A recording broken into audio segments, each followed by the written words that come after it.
welcome again to another Crushing the Meta interview with your boy JJ, and I am joined with Sparkles! this ball of sunshine over here is one of the most happiest persons that you can ever play against on any tournament scene or be around with. He is super positive, a lot. So if you want to have a good time and enjoy yourself and have some fun, Sparkles is where it's at. So how are you doing today, Sparkles? Thank you for taking out your time on a Sunday afternoon, actually, to do this interview with me. How you doing? Of course. How you feeling today? I'm feeling quite good. Nice. Yeah, happy as always. True. I mean, especially with what's been going on in the world recently, it's been a bit tough for a lot of people. Yeah. It's been super tough. So then, you already know what we were going to be doing. We already had done some interviews with Alex before talking about the community and Vanguard. So let's know about a little bit more about Sparkles. Tell us a little bit about yourself. Well, I'm living together with my boyfriend Hey. for 2 years already. Yeah, 2 years. Mm-hmm. And I have 2 children, Jimmy and Tyson. They're cats, but they're my children. And I work as an assistant manager in a shoe store. And they're busy replacing me and where they can fit me as a manager. Okay, so they actually just want you to managing one of the other district stores in another region or within a city or something. Yeah, there isn't much spots right now because of Corona, and it's not going that well with the store. So the replacements keeps, postponed. So I have to wait. But it's okay. I keep positive, and everything will be okay. That's really good. So then, what got you into wanting to play Vanguard? What inspired you to want to play a game? Well, like that's that? actually quite a while back, like 7 or 8 years back when I started. I met a friend at a birthday party, and he was playing Vanguard, and he actually told me about the game, and there was an anime about it, and I actually checked it out, and was like, this might be the first card game I'm gonna play. And there was this store when I lived with my parents, 5 minutes biking there. And my first trial deck I brought was OTT. And actually, I started playing and then discovering what other clans there were. And suddenly, there was Bermuda. My favorite clan of all time. Hey. Yeah. So you were like, "Oh, all these cards are pretty. All these lovely ladies." Yeah. I am the loveliest out of all of them, but they're pretty close. They're close. They're there. That's probably what he said to himself when he was just watching the cards. I'm prettiest, but these are gonna do for a bit. Yeah, and then I started going to sneaks, and I actually stopped for a few years because the people I play with, I moved to Belgium for 2 years, and the people I played with lived in Enschede, so that wasn't around. So I actually stopped for a few years, and after it's been 3 years again, 2017. I started to meet Hart and everyone from Vanguard in the Netherlands, and they got me hooked again. That's so awesome. Yeah. And from the time that you started and playing the game now, what has changed for you in terms of the cards, the people, the personalities, the game itself? What has been good and what has been bad, do you think? At first, of course, the reboot happened, and I am actually happy that it happened, because if I see my preference, I like standard way more than premium. And mostly it's because of this lovely lady. Aww. I loved to play with the NG deck, but then she got limited to one, and G era and premium was a little bit done for me. Ah, okay. Kind of ruin your mood a little bit just when your favorite Yeah, cards were hit. Yeah, fair. yeah, because Angie was my favorite all-time deck, and I had Loris as backup, but Loris is not as good as Angie, of course. So that happened, and then Melody came for standard, and everything was back up again. That's awesome. Aw, I mean, it's unfortunate, but have you been like keeping on tabs on, like you said you started with some of the older clans and some of the other ones, and have you been playing any other clans outside of Bermuda, or has it just been pure Bermuda? I have different decks. I have actually one of my other first decks was the Genesis Witch decks, Mm-hmm. the Legion versions. I also started standard with Kagero, with Dragonic Sparkle Lord. Yeah. Oh yeah, I remember those deck profiles there with your head just yelling at the screen on top of an Overlord's body. It was always funny Yeah. to watch. Yeah, I remember But you that. actually used that deck in France, you know? Yeah, yeah, yeah, yeah, yes. It was the day that Bermuda came out, and you were in my team with Devin, I believe. Oh yeah, just playing for Yeah, fun. Yep, yep. yeah, that was a fun day. It That was a was super really, fun really a fun day. day. Yeah, it was. And I'm now excited actually also for Angel Feathers. Hmm. Well, I was thinking at first like, should I buy the new Gavrael because I have the old version, I have the G deck for Rescue. Hmm. And at first I was like, okay, I'm gonna buy a new Bermuda case. So yeah, I needed the money for that, but I actually have it already, so I can save some money for Angels. One of my first Protect clans. And like the gift markers and everything. Okay, well, actually, you know what? You did also say, talk a little tiny snippet about the tournament that you talk about France. Talking about that, actually. Sorry, my brain has like three questions at the same time in it, so I'm trying to filter which one's the best one to ask. It's no Um, problem. so about France, Yeah. um, and tournaments akin to it and stuff. Like, what tournament format do you prefer playing? Actually, which one did you have more fun doing and taking part in? Actually, yeah, standard. Mm. No, but I mean like But do you mean the uh place? Or the Springfest or Springfest or more ah, like like like team tournaments or singles, yeah, and which ones do you prefer? I actually like both Mm. because in Springfest you play with the whole team.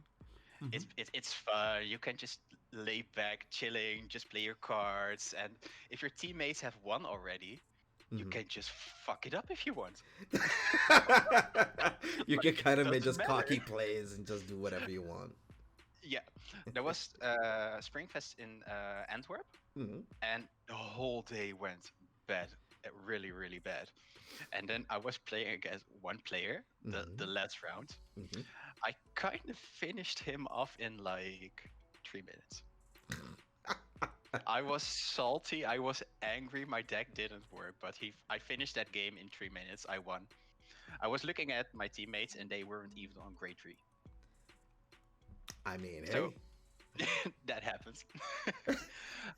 But there's also Autumn Fest, and I like that fest because you can play alone and you can compete for yourself Mm-hmm. and see how good you are on your own, because you can play in a team and your teammates can win and you can still lose the whole thing. Mm-hmm. It's fun, you play with 3 people, but playing alone gives a little more competition. And I'm not that of a competitive guy, but in Autumn Fest, yeah, getting a paid trip to Japan, Does sound like a good proposition indeed, it's still a goal for me. So yeah, yeah. one day, one day. One of these days. But then talking Yeah. about the competition and competitive tournaments and stuff, like what makes it so for you personally? What makes it a hmm? What makes it a situation for you to feel like you really want to have the drive to do it? Because oftentimes that you've played against a whole lot of people, you said you're not really too competitive of a person, but you still want to go to JP. How do you find balance in between that of being like, oh, I kind of want to play what I really want to play, but I really want to play it the best and most efficient way? How do you find that balance between the two? Actually, I find the balance by only going to those tournaments. Well, I go Mm-hmm. to a lot of tournaments, like the monthlies Mm-hmm. in Arnhem, for example. Then it's just laid back. Mm-hmm. Mm-hmm. But it's not because I want to win the regional thing. It's just I want to mostly have fun, but let people see how good Bermuda is. Like it's Mm-hmm. crazy, and at those moments, I really, really want them to shine. Like really. And Okay. then I can not that competitive, but I just can sit back, relax. I know my deck, I know my plays, I know I make them good actually. Mm-hmm. And if I even lose, then I'm still okay with it Because you tried your because best. yeah, because I know my deck works. Well, no, not that game. Maybe the next. Mm. See, guys, super mega positivity here. Just like, Yeah, you like know, not this one, next one. Good. yeah, Let's go. like, and that's the thing I see on those tournaments. If people lose, they intend to keep into that mood. Like, oh, again against that clan, and I lost the last game to them, and it just keeps that mood. But if you just change it up and like, okay, no, this game didn't work. Next game, totally new chances. Hmm. Awesome. Awesome. Awesome. Okay, so you believe in more of a positive setting of, it didn't work out this time, move on to the next one. Better luck Yep. next time. It happens to everybody. It's part of the main thing of the game, of course, where triggers sometimes can swing the pace of the game, sometimes not drawing your pieces can swing the pace of the game. So learning how to deal with it and roll with the punches is very important. Yeah. Spicy, spicy. I like that. I like that thought. I like that thought a lot. Okay. Thank you. But then, like, talking about the one time that you did feel a little bit upset and stuff like that, and how was a good way for yourself? Now, say for example, it's been very rough. How do you equalize that then? How do you bring yourself uh, back? if it's been going wrong the whole day, Mm-hmm. like the whole day, it's Mm-hmm. still for me. Next game is a new game. Jesus. Okay. Yeah. And if I'm getting angry and upset, it's still Yeah. like, okay, I don't give a shit, Yeah. goddamn anymore. Uh-huh, I'm uh-huh. just gonna do my thing. Uh-huh. If you're sitting across me, I don't care. I'm gonna wreck you. I want to win.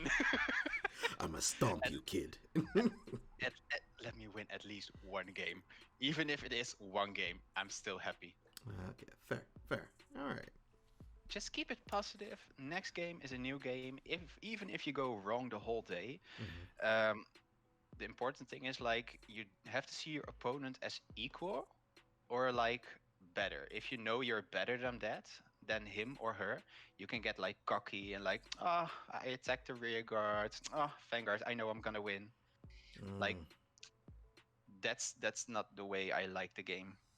And Oh. I see that happen quite a lot actually. And then if I'm against those opponents, like, oh, just do your thing, and I'm not gonna look down on them. Oh, dope. But what do you think Well, makes a good person, like a good player? I mean, outside of like winning tournaments or winning events, what for you, what is your criteria? What is the Sparkles 10 top 5 or top 10 or top 5 most important things that he finds that probably makes a good player? well, at first, always just like if you're gonna sit across me, like Mm-hmm. say hello, Mm-hmm. even if you don't speak the same language, like let them know you're like face to face. Like even if you don't speak the same language, of course, I don't speak French, Mm-hmm. and if I'm sitting across one, I'm still trying to make like a little conversation, even though we're just not speaking the same language. Mm-hmm. I can Mm-hmm. still like understand and try a little communication things. That makes a game very relaxed.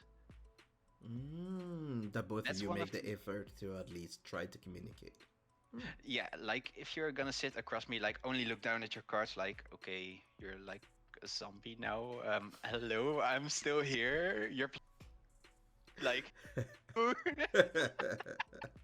Spooky. well, then actually just try to make a little effort to communicate. Just even if it's a little, if you don't speak the same language, you play the same card game. That can take a lot of effort. And just stay positive. If your deck doesn't work, don't go in that drive like, oh, this game, it's not gonna work.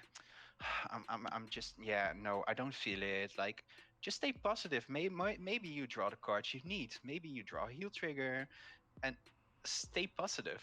Okay, so let's see. Positivity, communication, respect for your opponent, and what is one more? Could you name one more? Ooh.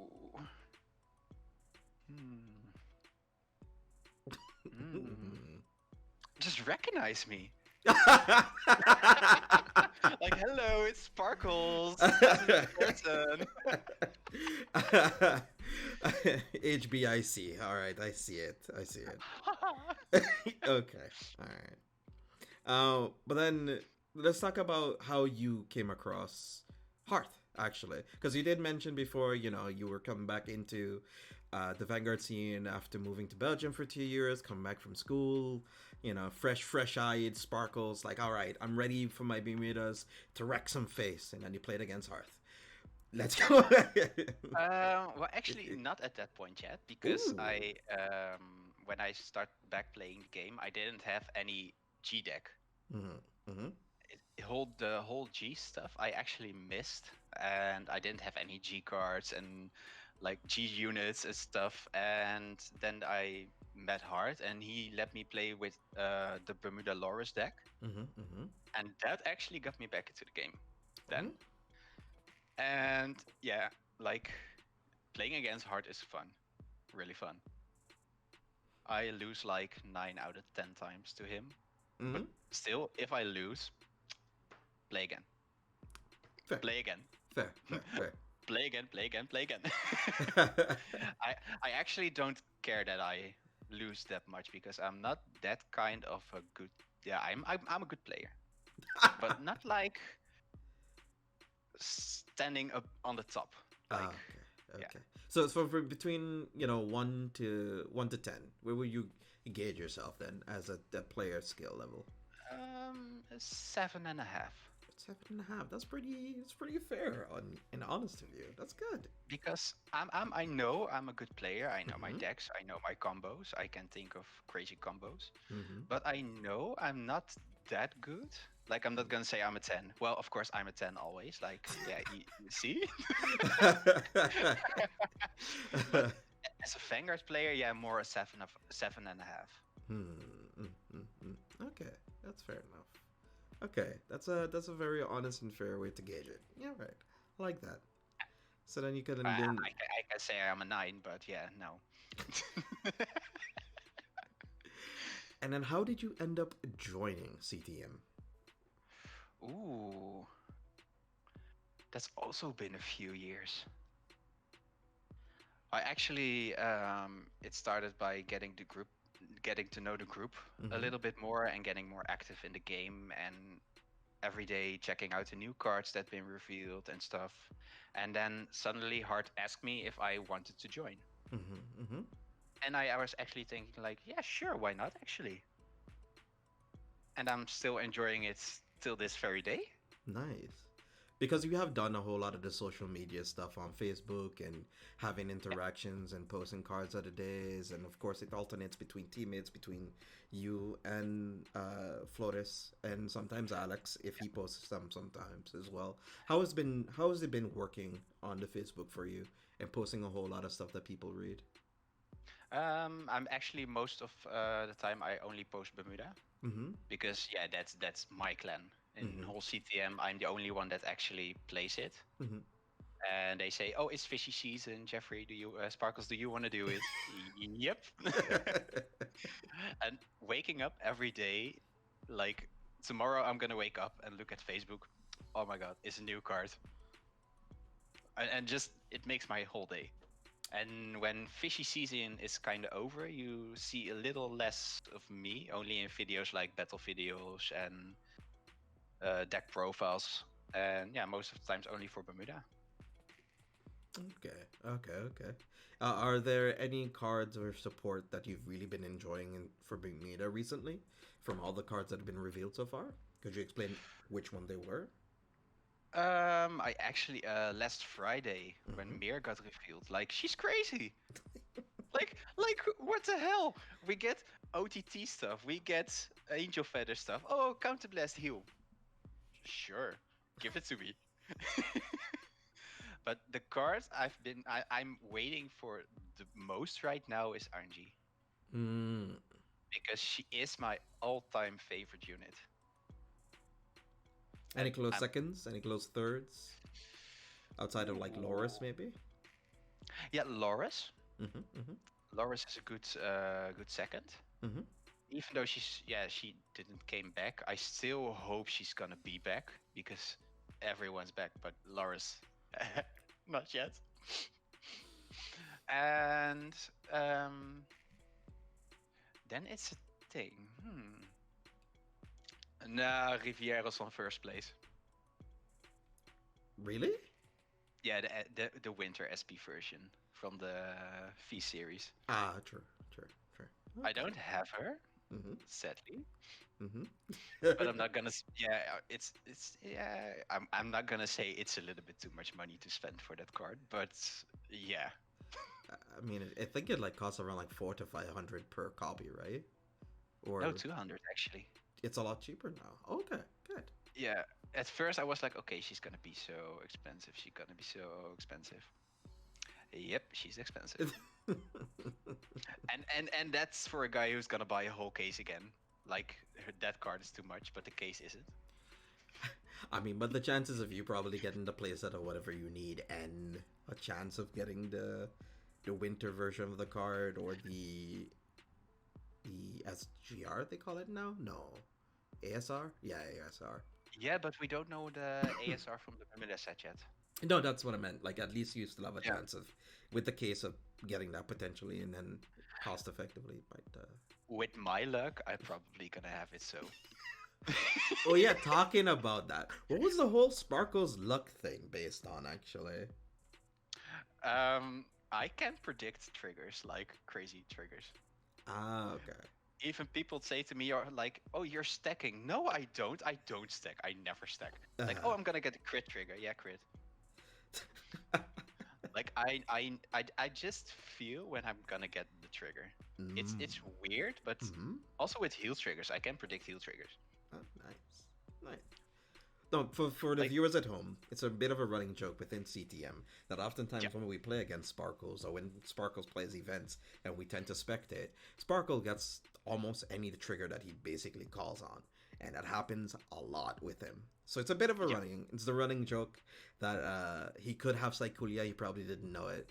You know, he just calls on the power of the trigger whenever he needs it or whenever he wants it.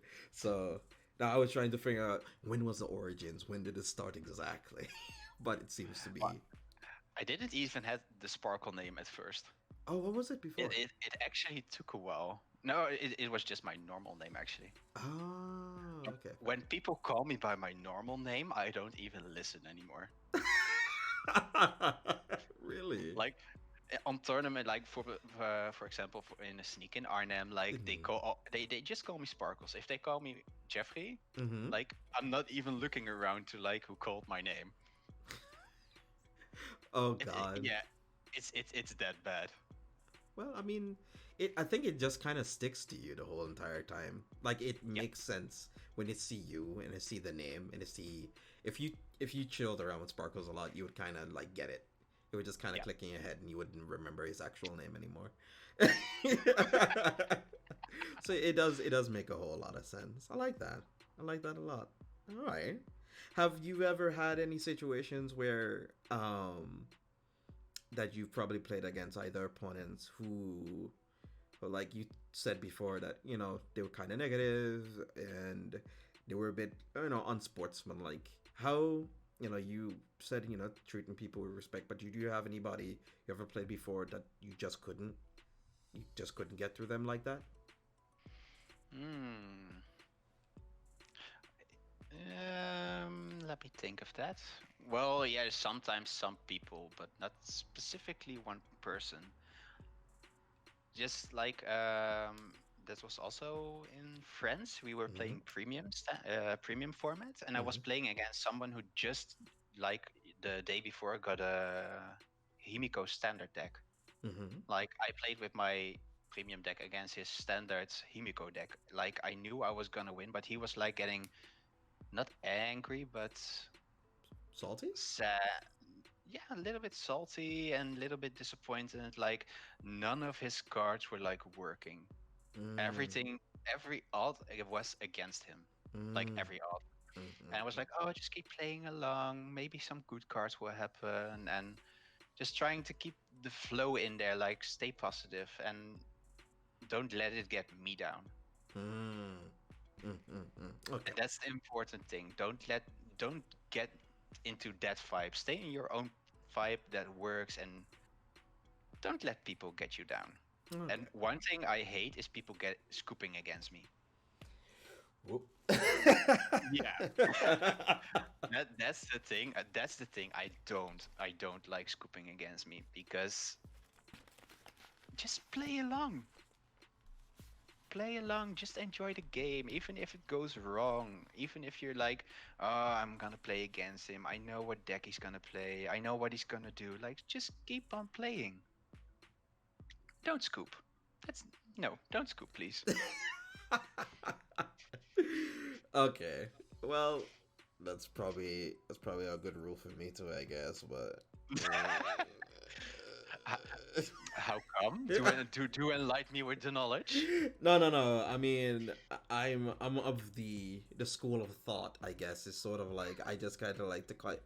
For me, it skips a whole lot of like 5 to 10 minutes for me mentally. I guess of like if we're doing test sessions, I mean, it doesn't profit that if I'm playing against you or Hearth or any other player that I know that are competent in their deck, saves me a lot of time and just saying, okay, it's fine. Let's just move on to the next one.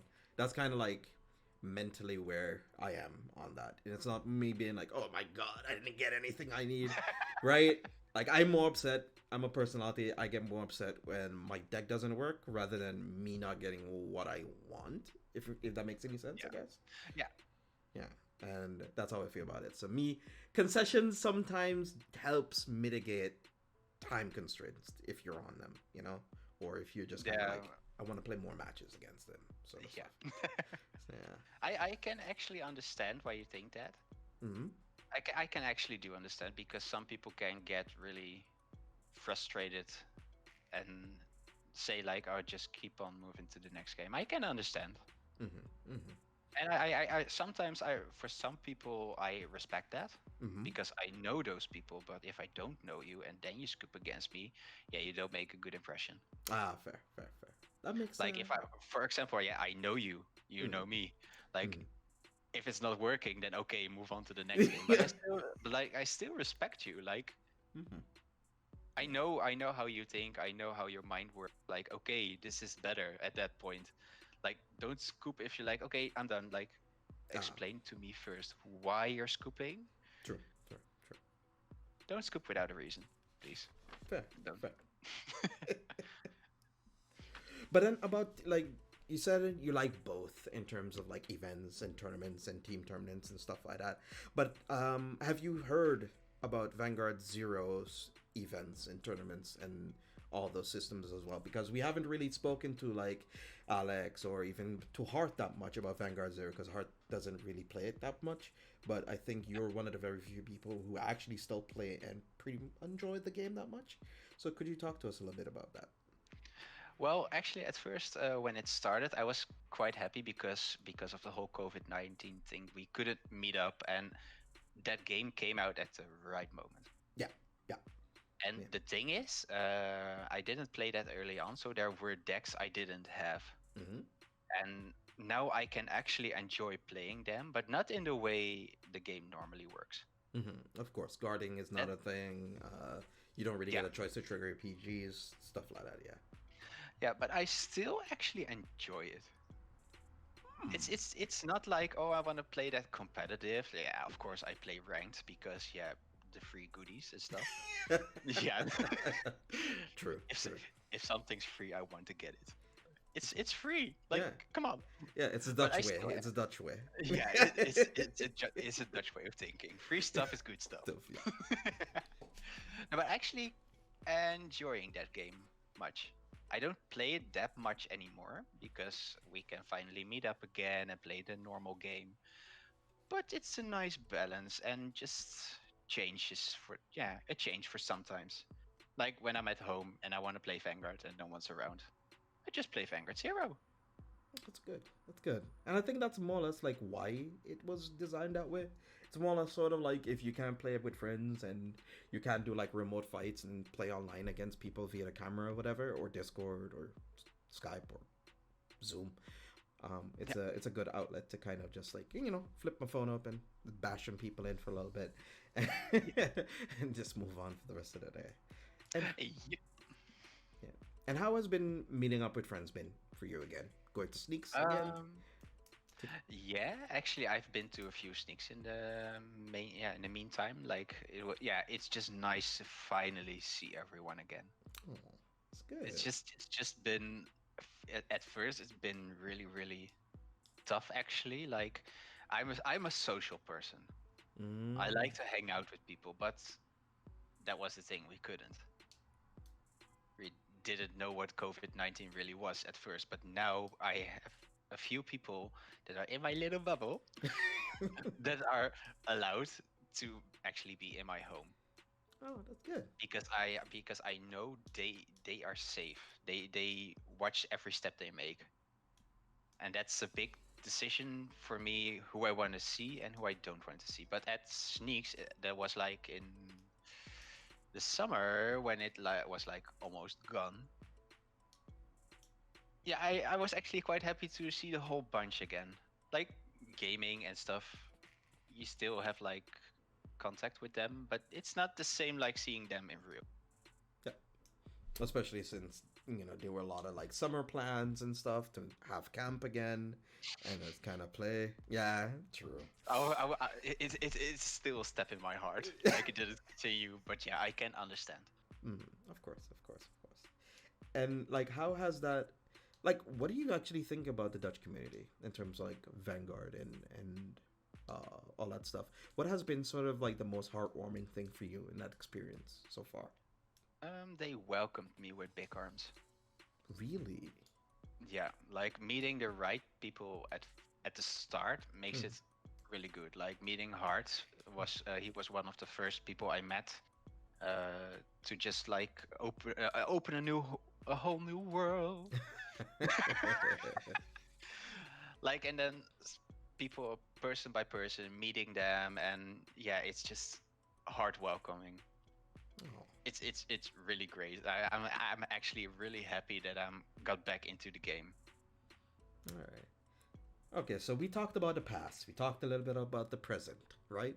So let's talk about the future. What is the future of Sparkles in CTM, and what does he see for Vanguard? Ooh, that's a good one.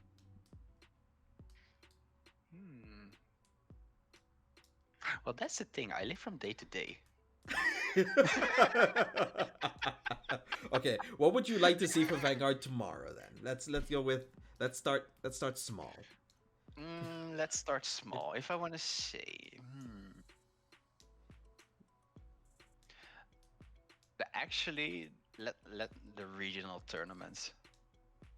Would you like them back again, or would you like? Yes, I would like them back again. Okay. Fair. It's just those, because every time we go to France, it's just like a whole weekend away with like half of the Dutch community. Like, we go to France, we all stay at the same hotel.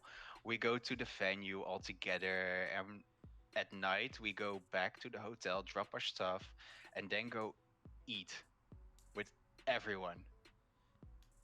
In the future, I want those things back, because I treasure those moments a lot. Okay. And especially we're talking about that you're a very socially inclined person, and like having a whole group of friends and just experiencing and having new adventures is it's a big thing for you. It's a big thing. Yeah. Okay, cool. Like, is there a particular reason why it's like that for you? I mean, of course, being an extroverted helps, yeah, but what would be sort of like the trigger as to why it brought it on? Ooh. Yeah, I'm just like I'm always happy, Mm-hmm. and Of course. I attract the right people. Of course. We know. And if I'm like we went always on Monday to Utrecht to meet up and play Vanguard and always meet new people. Like I'm always happy to meet new people. It's just I just like it. Okay, fair. And It's it's like, just go ahead. Sorry. I'm just not yet I'm not that kind of a people person. I like my days alone at home, like cozy under a blanket, watching Netflix, having my cup of tea. Fair. Yeah, Circle around with a loving family to chill out with you. That's good. and with my loving boyfriend. Super cute. He's at work right now, so I can say anything I want.